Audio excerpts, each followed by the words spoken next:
Hello, everybody. Welcome back to Remy Does It. Today, we're going to be talking about an article that a good friend of mine sent me. He said it was very interesting, and he thought I would be interested in seeing it as well. And I was. The article is about BlackRock talking about releasing their new Bitcoin ETF, and they're hoping that they can get it approved by the SEC. So let's dive into that real quick.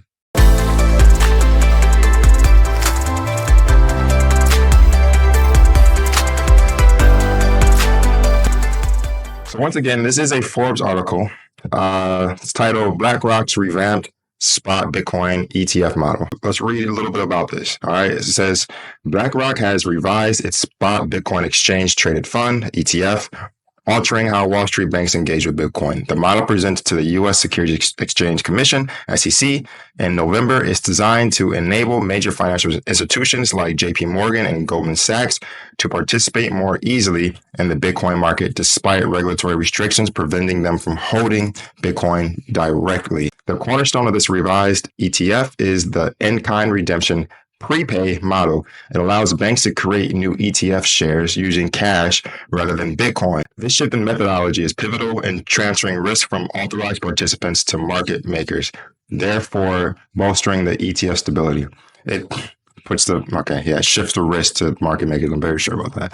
But anyways, after reading this, so there's this, term prepay. Whenever you see a term like this, and it's, especially even in quotes, they have this new prepay model.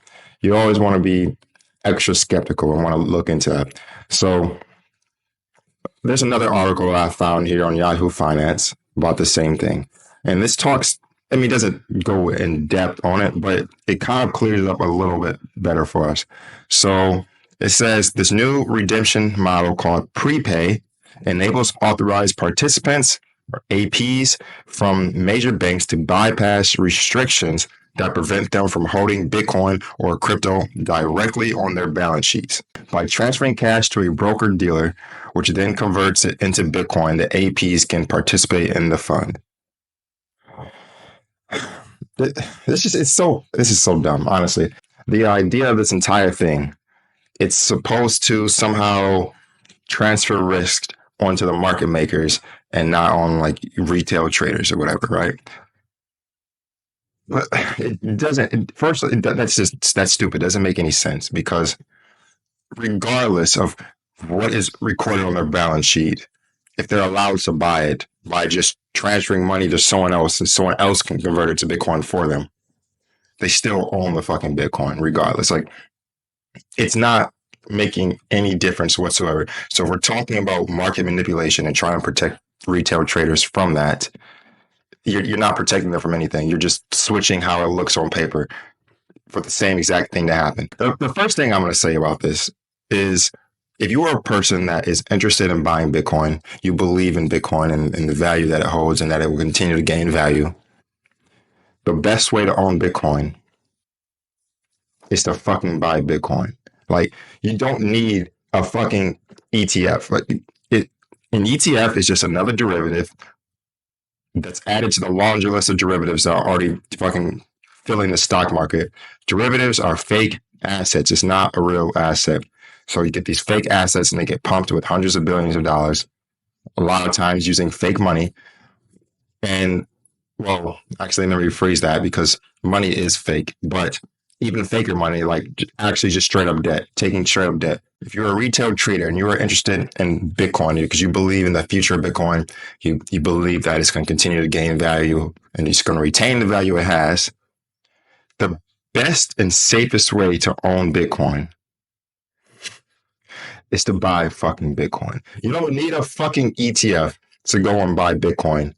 If you really want Bitcoin and you want to do it the safest way possible, buy actual fucking Bitcoin, not a fucking ETF and not a derivative. A derivative that's just this is just another derivative that's added to the laundry list of derivatives that are already in the stock market that's pumped with billions of fucking dollars of fake money. Like, you don't need to do that. This is a method that is going to benefit the banks. This is not for your benefit. This is 100% going to benefit banks because first off, I'm not even considering the fact that, when you're buying this ETF, let's just say you have some fucking fund manager and he suggests this to you. All right, you want to buy this Bitcoin ETF? Well, you're paying fees to the fund manager. You might be paying fees depending on how long you hold that. You're going to pay fees to buy it. You're going to pay fees to sell it. You have all these fees adding up. If you just buy the fucking Bitcoin, you're not going to have to deal with that shit. So it does not make sense to go through it on this way. You're talking about a less risky method of purchasing an asset. Just purchase the fucking asset. Don't go looking for derivatives. Derivatives are going to do you no good.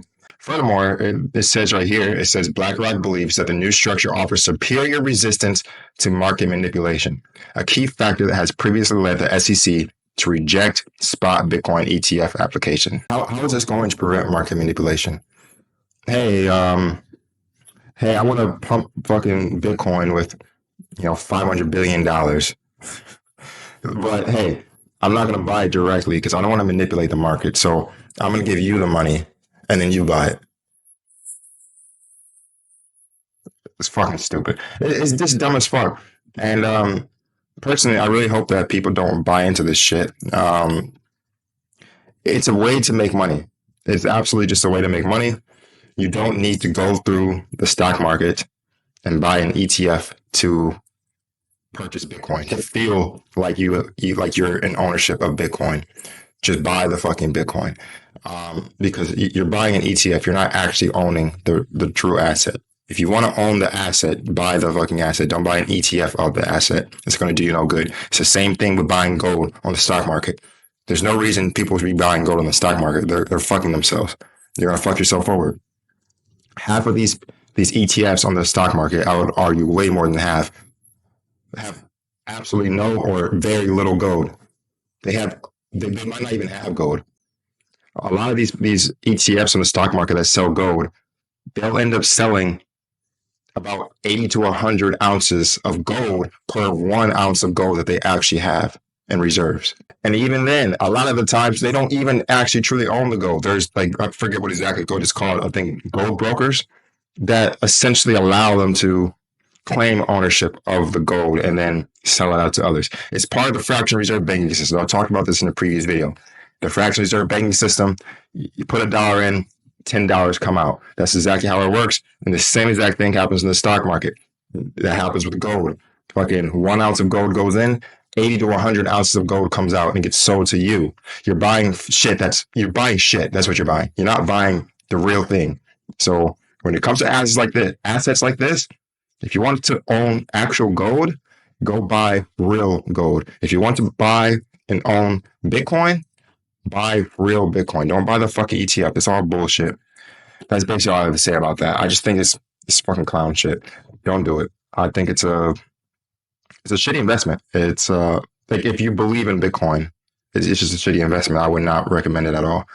I actually finished recording this video already, but I realized there was something I left out that was pretty important I wanted to include. So I'm going to do that real quick. Another very important thing you have to remember is that banks do not loan out their cash.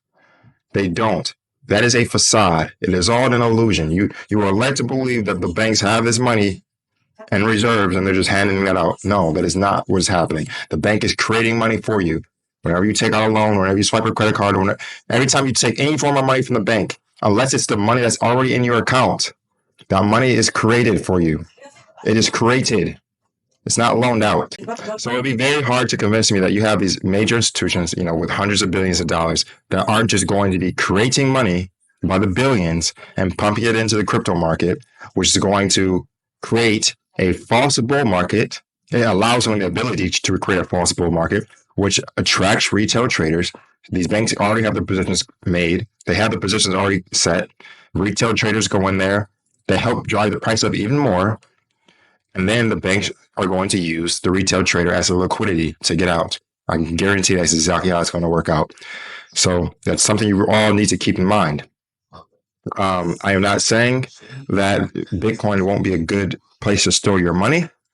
All I'm saying is the amount of manipulations that's going to be inside of Bitcoin is going to be a lot higher once this is approved, if it gets approved. And if you are going to buy Bitcoin, the very last place I would buy it is a fucking ETF made by BlackRock of all fucking people that literally control half the companies on the fucking planet. I would not do it. That's my 2 cents. But let me know what you think. If you disagree with me, go ahead and disagree. All right, yeah, go ahead. But yeah, thank you for watching the video. I'm gonna end it here. Thank you for watching the video. Let me know what you think in the comment section. And if you like this video, make sure you don't like it. And if you would like to see more, don't subscribe. And I will see you on the next video. Take care. Bye.